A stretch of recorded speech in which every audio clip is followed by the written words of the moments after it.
रवि हिंदी तैयार है? Yes sir. Vishal तुमको? Yes sir. चलिए बताइए हमको। खंडकाव्य में सबसे पहला क्वेश्चन हमारा है, मेवाड़ मुकुट खंडकाव्य के आधार पर भामाशाह का चरित्रण जो लिखना है, बताइए उसकी हेडिंग बताइए, कैसे लिखोगे? हेडिंग बताइए बस।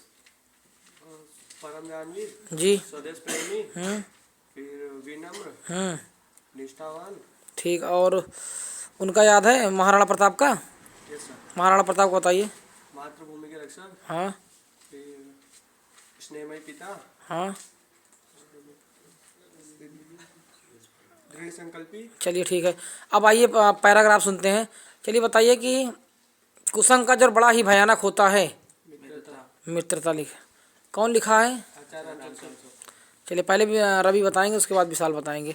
चलिए बताइए कि रोहतास दुर्ग के प्रकोष्ठ में बैठी हुई युवती ममता सोन नदी के तेज गंभीर प्रभाव को देख रही थी। एक ही चैप्टर से लिया गया है। ममता। राइटर नेम क्या है?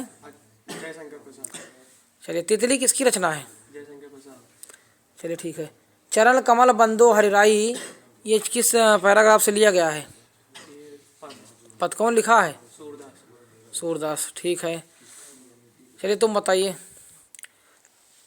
भारतीय संस्कृत कौन लिखा है? भारतीय संस्कृत डॉक्टर राजेंद्र प्रसाद। चलिए ठीक है। इससे तू ना गई मेरे मन से, ठीक है। मित्रता आचार्य रामचंद्र। ममता जयशंकर प्रसाद। कोई दो श्लोक सुना दो।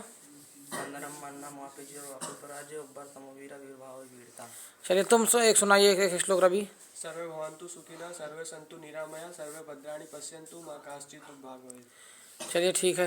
हास्य रस का अस्थाई भाव क्या होता है? हास्य होता है कि करुण ओ क्या बोलते हैं, हास्य होता है कि करुण? हास्य रस का अस्थाई भाव क्या होता है? हास्य होता है या शोक होता है? हास्य रस का। तुम बताइए, हास्य रस का अस्थाई भाव? हास्य होता है। और करुण रस का अस्थाई भाव क्या होता है? शोक होता है। चौपाई याद है आपको? चौपाई में कितने चरण होते हैं? 4 चरण होते हैं, ठीक। चलिए ठीक है, जा सकते हैं आप।